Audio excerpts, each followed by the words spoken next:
Good Erev Shabbos, everybody. Welcome back once again to the weekly shir in Pirkei Avos. Rabbi Gershon Afton here in Cincinnati, Ohio. And this week, Erev Shabbos Kodesh, Parshas Bahar B'chukoisai, Tavshin Peivav. We are going to be learning a Mishnah from Pirkei. This is the first cycle of learning Pirkei Avos this year. And we are going to be learning a Mishnah Vav. Now, this is a Mishnah that has been taught in the past, but there are so many details of the Mishnah because it speaks about the 10 inyonim which were created bein hashmashos, and therefore you can have a shir explaining each of these singular inyonim. So even though we taught the general idea of the Mishnah in the past, this is going to be new, fresh, and hopefully inspiring and insightful and helping you in your own avodas Hashem. The focus is going to be on the luchos, which is the 10th of the Asara inyonim, which were created bein hashmashos. And it's obviously an appropriate time to speak about the luchos as we are getting ready for Zman of Kabbalas HaTorah, Chag HaShavuos, Haba Aleinu L'Toiva, the time when the Eibishter gave us the luchos. So obviously, it's a very, very appropriate time to speak about the luchos and Matan Torah, and how we can prepare for Kabbalas HaTorah. But before we get into the details of the luchos, let's just make sure we understand, we frame the discussion the proper way by explaining, first of all, why were these things created bein hashmashos, and what are unique about these inyonim, and of course, what is the lesson for us from the fact that Hashem created these things bein hashmashos. So therefore, let's start with that. The Hashem created the world that there are two tracks. You have the natural track and you have the miraculous track. The natural track of creation is the 6 days of creation. Hashem is creating nature. Hashem is creating the way the world is going to work and operate till and through Bias HaMoshiach. And then Hashem creates Shabbos. While Shabbos is a day in nature, in creation, it obviously is a Zman of revelation of godliness. It's higher than nature. And therefore, Klal Yisrael, Zocher Shem Shabbos L'Kache, we separate ourselves from Olam Hazeh, from the world. On Shabbos, the whole world could be turning over. Yidden are in their own world with Hashem. We are devoted to avodas Hashem on Shabbos, and that is a miraculous. It's the state of miracles, the state of Shabbos. When Yidden, that's why it says about Moshiach is Yom Shekulei Shabbos U'Menucha.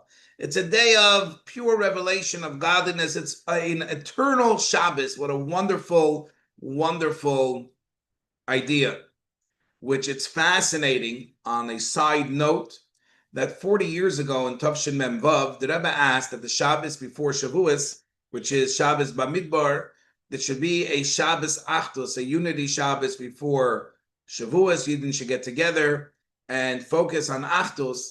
And 40 years later, which says in Gemara that 40 years things settle in the world by the Talmidim, the President of the United States put out a personal request that in honor of 250 years of America's founding, every Jew in America should keep Shabbos next week, Shabbos Parshas Bamidbar. What a miraculous idea that is. What a Mashiach idea. We know that if you didn't keep Shabbos, Mashiach comes. And here you have the President of the United States asking Klal Yisrael to keep Shabbos. Just think about that for a moment and you'll realize what special era we're in. But regardless, Shabbos is a time of miracles. So when Hashem is creating physical inyonim, physical things that have a miraculous component to it, like the mouth of the donkey of Bilam or the aisle, the ram for Ram Avinu, so, or the luchos. So therefore, we have to have a time in which it combines the miraculous with nature, because we're creating a natural entity that has a miraculous DNA. And the Zman of bein hashmashos, this time, twilight zone, between the week and Shabbos, is the combination of nature and miracles. So this is the time when miraculous things are created within nature. Now, there's actually a machloikis, an argument between the Rambam and other mefarshim, if it means that it was actually created or Hashem put into the nature that these things will be created. Was it an actual creation at the time, which that's the opinion of most of the commentaries, most of the mefarshim, or is it a Hashem creating the possibilities, ingraining in the DNA of nature that these miraculous events can take place? But whatever way you want to understand it, this is the miraculous natural combination time when things come together. These things are very, very unique because each of these things are standalone. There's no second. They don't create. They don't procreate. Everything in nature creates the next, parents, children, etc., animals, the next generation of animals. These things recreate and procreate, but these things which Hashem created, Ben Hashmashos, these are standalone things that will never be created again. There's no second Pia Asoin, there's no second Ayol of Avram Avinu, there's no second opening of the mouth to swallow Kairach. These are one-time miraculous events, and therefore they have their own category, their own time in nature. And in truth, I saw something which I found extremely inspiring. And, when you hear it, it takes a moment till you digest it, but then it really settles on many, many levels.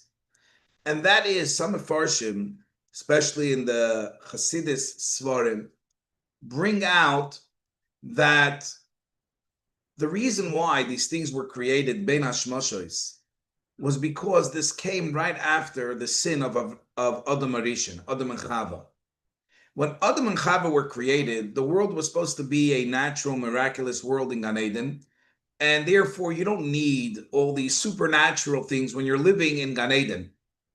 The moment it was decreed, the moment it was, the punishment for Adam and Chava for the Chet Eitz Hadas, all of a sudden a new reality was brought into the world, a reality of galus, a reality of concealment, a reality where tshuva is going to be needed, kapara, forgiveness is going to be needed.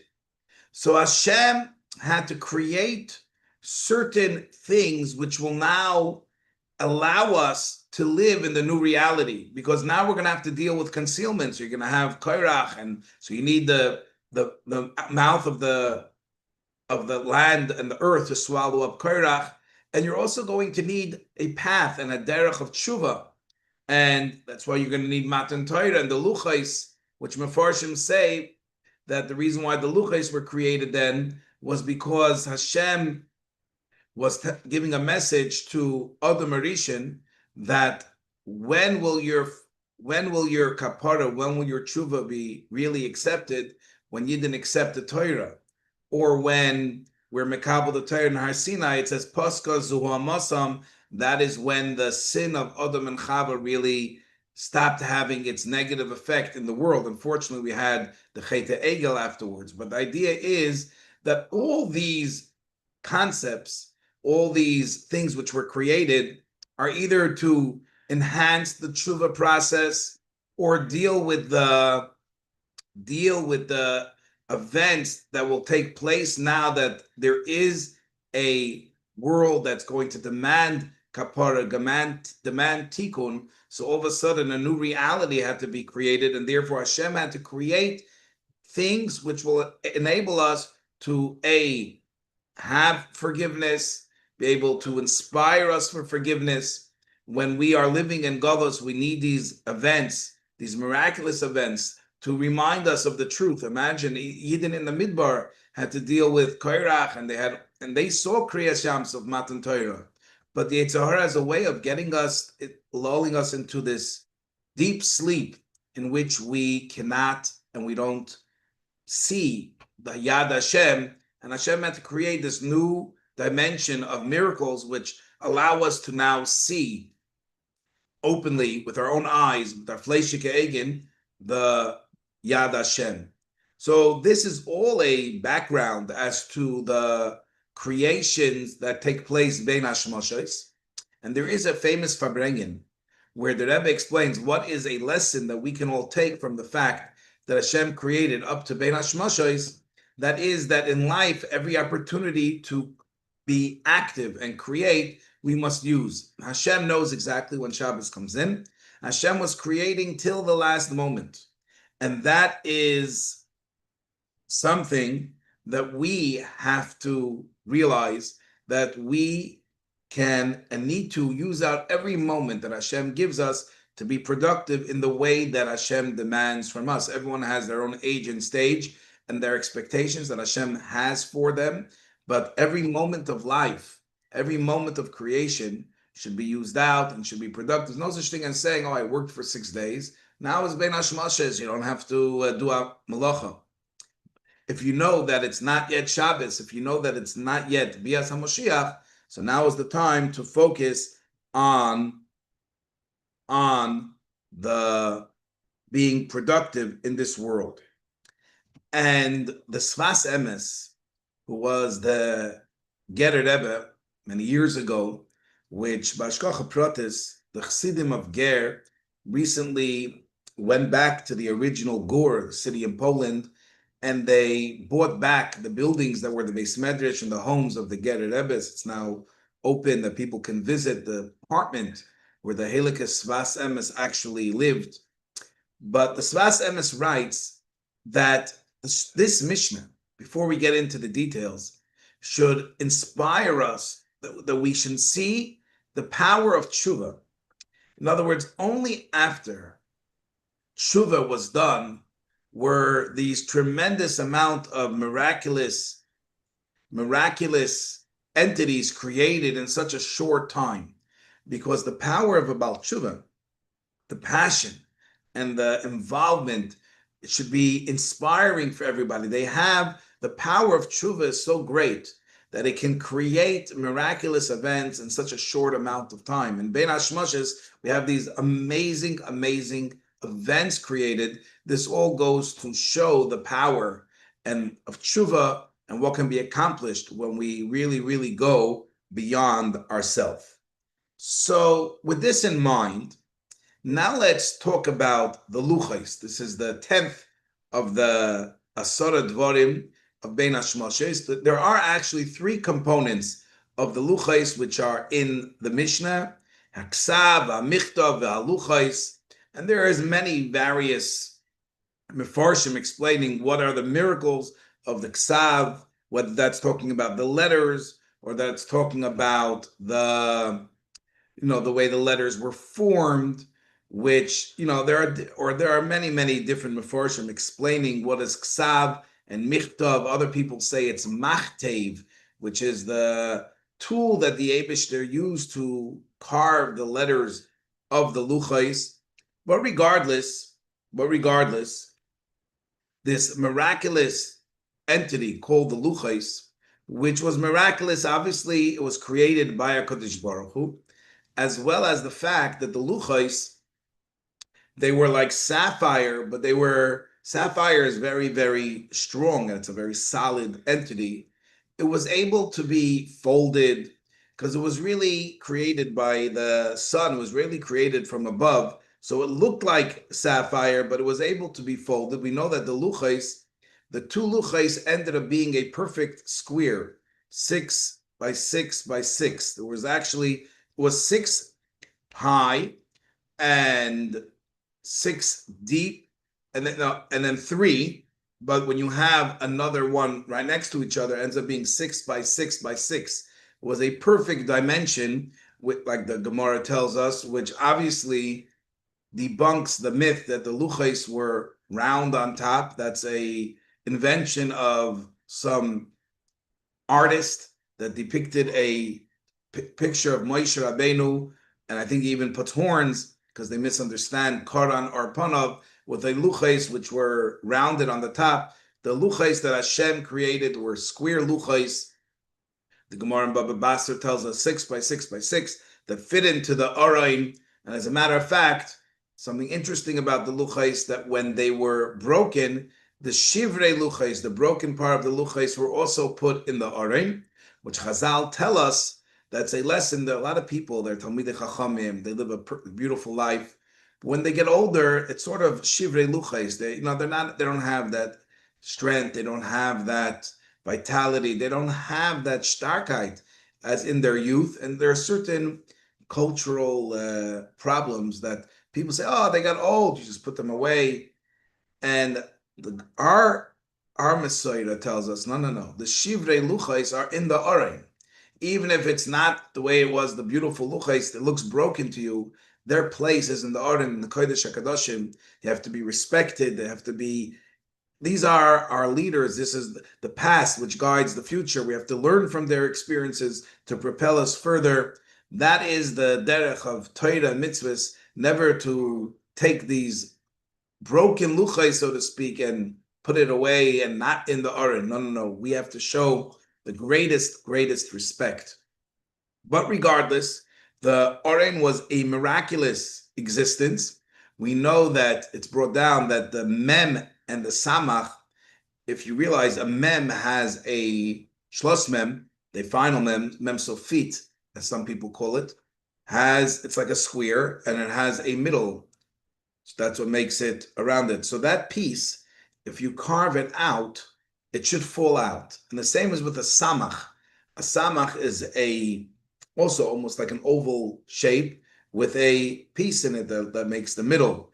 Again, if it's carved out, it should fall out. So the samach and the mem should fall out. And miraculously, the mem and samach, they were able to stay. The letters were there. And even though it doesn't make sense how the mem and samach were able to still be whole, because that was one of the miracles of the luchais, which I saw a vort from a magid, a very interesting vort. And he said like this, that if you go through a person's life, the 20 years that they need the most miracles are between the ages of mem and samach. When a person's 40 to 60, in many cases, that's when they are bar mitzvahs, marrying off their children, which it doesn't make sense. How does a frum family have a large family if they could, and start making weddings? It just somehow those 20 years don't financially make sense. The mem to samach are not years which are normal. It doesn't make sense according to any financial planner, according to any data building, and it doesn't add up. Yet Hashem promises us that if you follow in His ways and you listen to the Torah and go in the derech HaTorah, the derech of the luchais, so the mem and samach will be miraculous. Hashem will make sure that it stays whole. Somehow you'll manage. Somehow it'll be figured out. And not necessarily is the script so clear and so easy. There's no set way. But Hashem will let you know that between mem and samach, it miraculously will hold. Again, it's just a vort. It's not I don't think it's pshat, but I think it's a very, very geschmack vort. But I want to share with you some amazing ideas behind the fact that the luchais are the 10th of the things. Why did Hashem create the luchais the 10th? Why is that the 10th entity that was created, Bein Hashmoshes, which really means that right before Shabbos, that's the luchais. Because obviously, on a very simple level, the shleimus, the purpose of creation brings to its apex with the luchais is Torah, the whole purpose of creation. So the last thing right before Shabbos, right before the time of Hashem's presence revealed in the world, it all goes through the Torah. But I saw some amazing things which I would love to share. And that is the Tosfos Yom Tov, one of the foremost commentators on the Pirkei Avos on Mishnayos. He shares the following thought.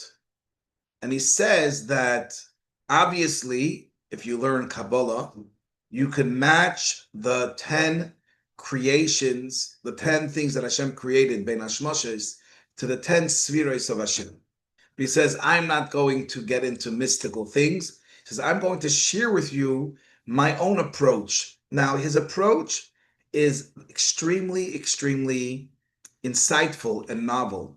I'm not going to go through the whole thing because that would be a full shear on its own. And everyone is obviously welcome to look it up.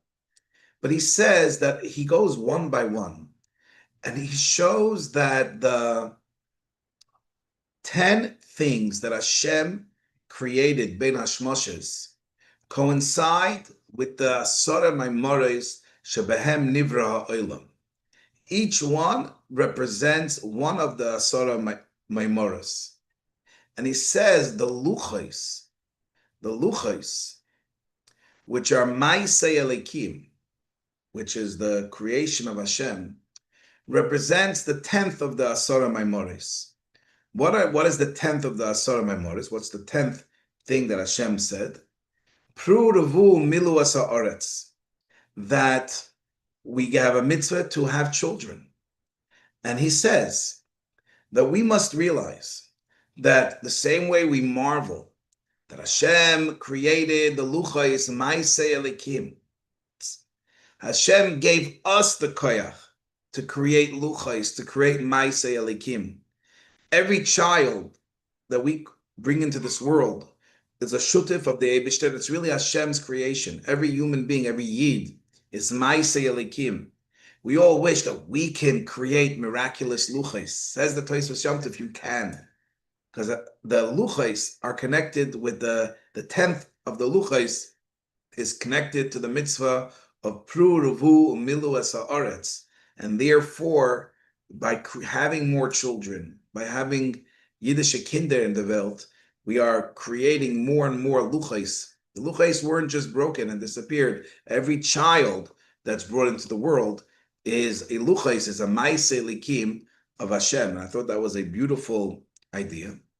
In addition, I saw in a different sefer that connects the 10 inyanim of were created ben hashmashas to the Aseret Shemei Tshuva. The same way the time was a time of tshuva for Adam Rishon. So the 10 things that Hashem created ben hashmashas were connected to the Aseret Shemei Tshuva. Based on this, the 10th thing, the Luchais, is connected with Yom HaKippurim, which that was the day that we received the second Luchais.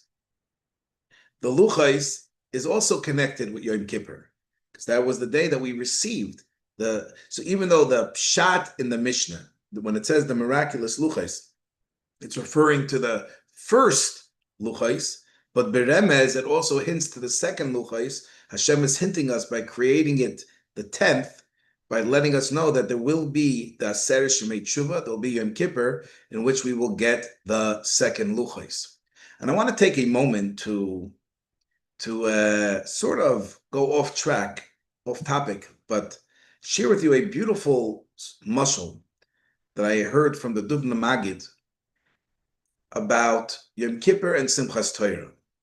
And that is, why is it that Simchas Torah is celebrated regarding the second Luchais after Yom Kippur, and why isn't Simchas Torah after Shavuos? L'cha'ira, at first glance, when we receive the Torah, that's when we should celebrate Simchas Torah. Yet Simchas Torah is only after the second Luchais.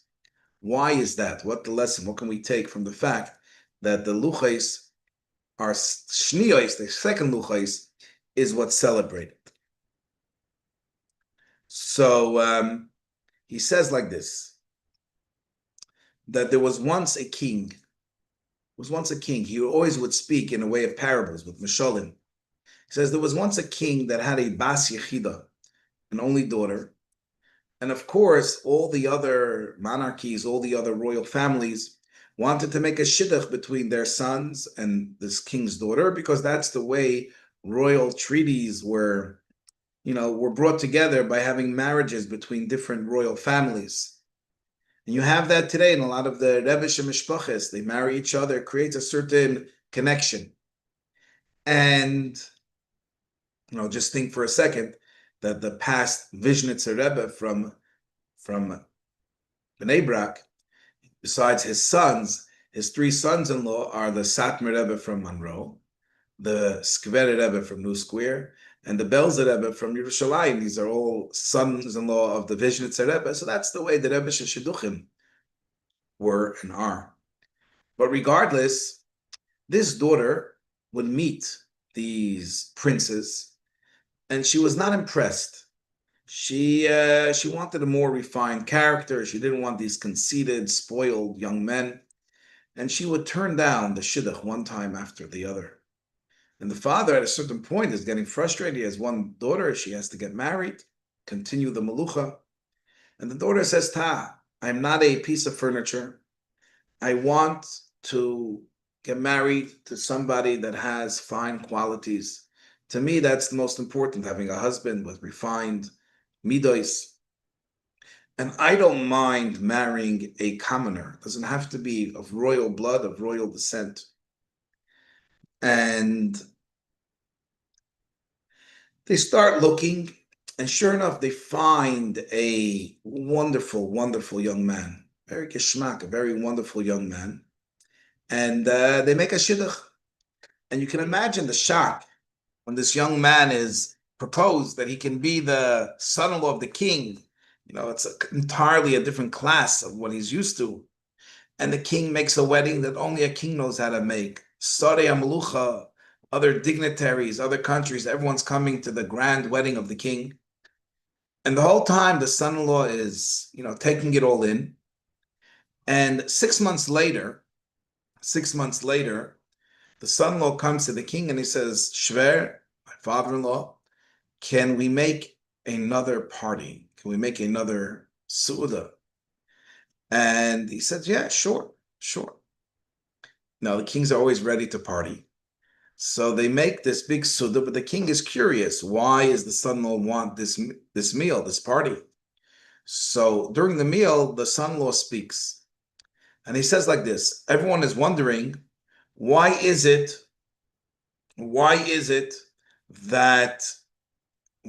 that we are celebrating this party months after my wedding?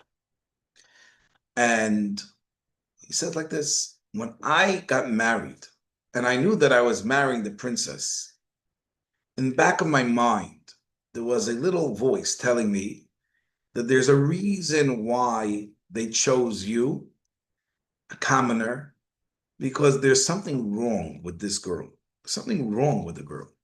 And therefore, they're allowing a shidduch with someone like you. So even though I met her and she seemed fine and she's the king's daughter, deep down I felt that give me a couple of months, all of a sudden something's going to come out and we're going to find out that something is seriously wrong with this girl. It says 6 months later, I'm living with her and I'm appreciating her more and more and more. I realized that she's truly, truly, truly special. So by the original wedding, I wasn't able to celebrate with a whole heart. After living with her for 6 months, now I can really dance. Now I can really be fully involved with the simcha. So says the Dubna Magid, when Yidden got to Torah, we are just the regular people. Hashem's Torah, it's his princess, that's his daughter, Chem de Gnuza. Says that we're worried that maybe we're not worthy. Maybe there's something wrong with the Torah. However, months later, after learning the Torah, getting involved in the Torah, so then all of a sudden we appreciate the Torah, and that's why we dance months later. I once shared this with a Chassidish Yid, and he said, I want to add a point, which I thought was profound. He said that it's true, according to this mashal, the commoner finds out that the girl is really, really special. He says, but if you think about it a lot deeper, you could say the mashal that the commoner found out that he's really a prince. The commoner found out that he's not what only the king knew, that this boy is really a prince and he is worthy. He is worthy because he is the prince. And after the Luchai Shniyos, that Hashem allowed us to do tshuva. Hashem allowed us the second Luchais.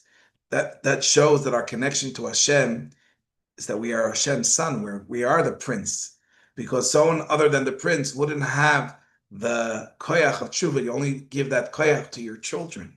You only give that koyach to someone that you love as one. You don't ever want to leave. So there's always another chance for your child.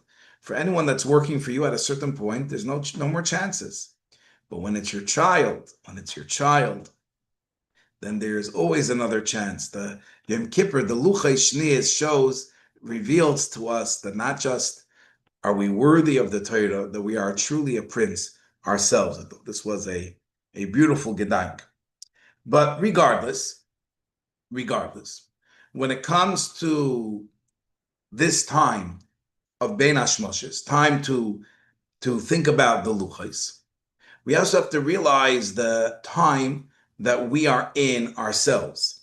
Sai as a people getting ready for Matan Torah, which Matan Torah is a very, very unique time. Matan Torah is a very, very special time. There is an interesting Gemara. There's the Masechta Shabbos describes the events that took place by Matan Torah. And the Gemara tells us that Shabbos, the Peites and Aleph, that the Satan after Matan Torah came looking for the Torah. So the Satan comes to Hashem and he says, "Chipasti b'chol haaretz v'lo mitzasi." I looked for the Torah all over and I haven't found it. Who took the Torah? So the Malmaila, they told the Satan to go to Ben Amram, to go to Moshe Rabbeinu. And sure enough, the Satan comes to Moshe Rabbeinu and says, "Where is this Torah? Where's the Torah that you took?" So Moshe Rabbeinu said that I got the Torah. Am I worthy of the Torah? Hashem's great treasure. You think it's mine? And basically, he's speaking with the Satan and explaining to him how Hashem's treasure was given to Bnei Yisrael.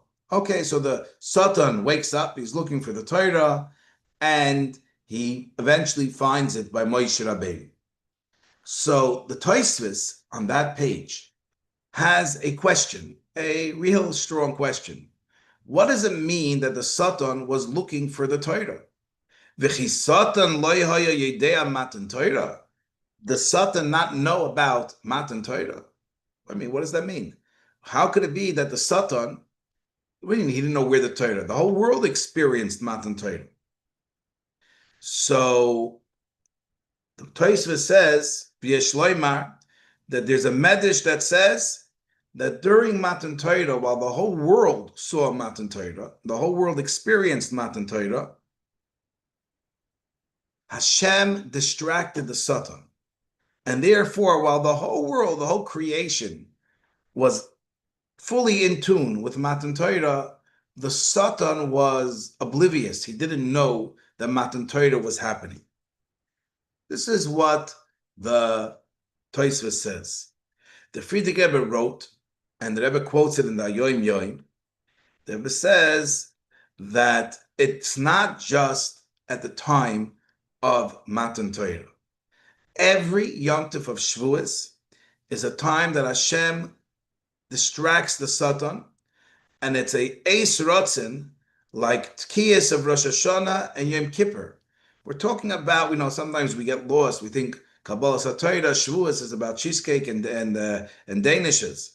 This is a tremendous occasion that demands tremendous preparation. But it's even more than that. If you talk about in where we are in Jewish history, we are truly in the Bein Hashmoshes era.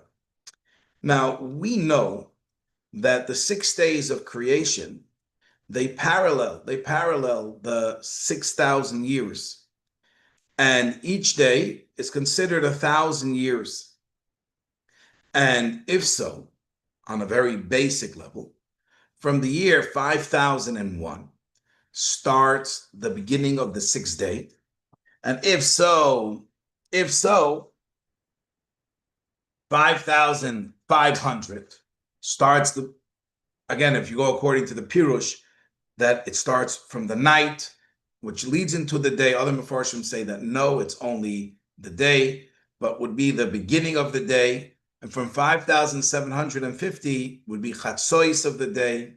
So we are nearing very much. We are nearing the time of the Bein Hashmashos of creation. And I recently heard a shir from somebody who actually shared a whole fresh perspective on this based on an interesting Rashi on a pasuk that we say every day, every Shabbos, but we don't always think about it, what that means. There's a pasuk in Tilim, which is quoted in our Shabbos davening, which the pasuk says, "Ki elef shanim beinecha, ki yoim esmal v'ashmura balayla," that the 1,000 days of by Hashem is like a day that passed and a ashmura balayla. So if that's the case, think about it. It doesn't say that 1,000 years, a day of the Eibishter is 1,000 years.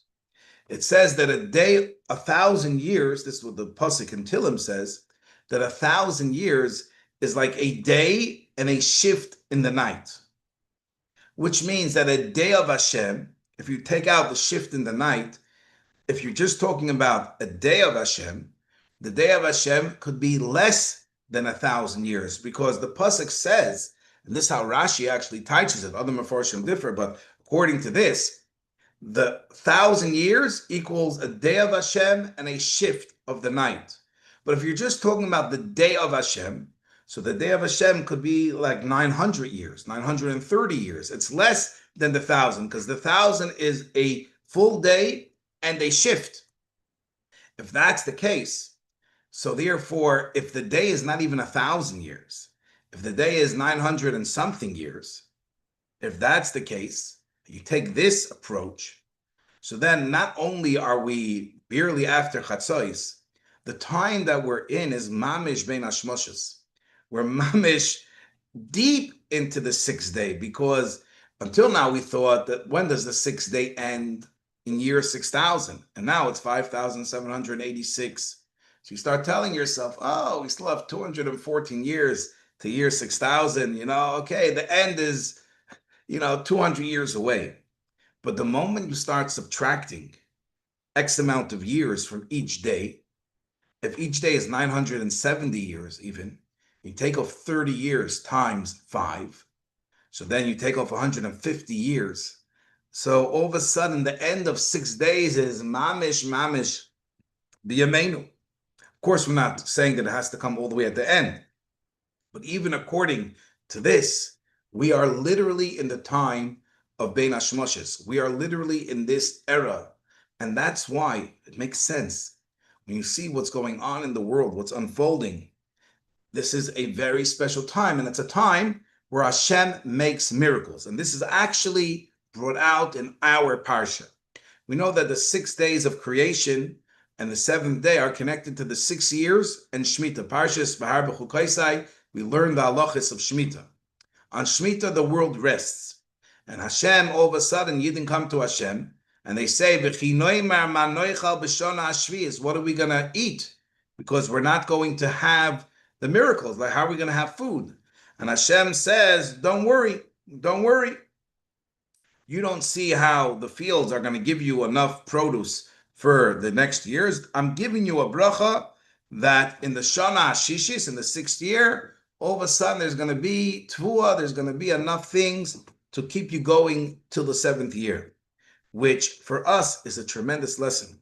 Hashem is promising us that when it comes the 6th day, the 6th year of the Shemitah, or the 6th day of creation, and especially this miraculous time of Bein Hashmoshes, this is a time where Hashem promises that miracles, things that you didn't think imaginable, are going to come. This is the Zman that Asara Nisim, miraculous things were created, Bein Hashmoshes. This is the time of the Luchas. This is the time of the ram of Avram Avinu, which has the horn, the shofar of Mashiach. This is the time when it all comes together. And it's our job not to miss out a moment when we have this realization and recognition of the time that we're in.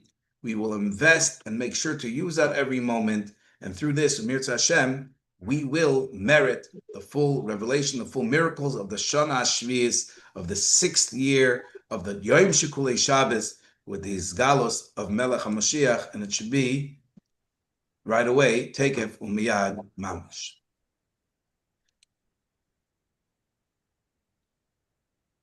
Could I please ask a question? Amen. And now, if anyone has questions, feel free to ask questions. I hope the shir was understandable. We covered a lot of topics. I hope the shir was something that everyone can take home. And Delightful shir. Thank you very much. Could I ask a question? Indeed. of course, you could ask a question. Did you say that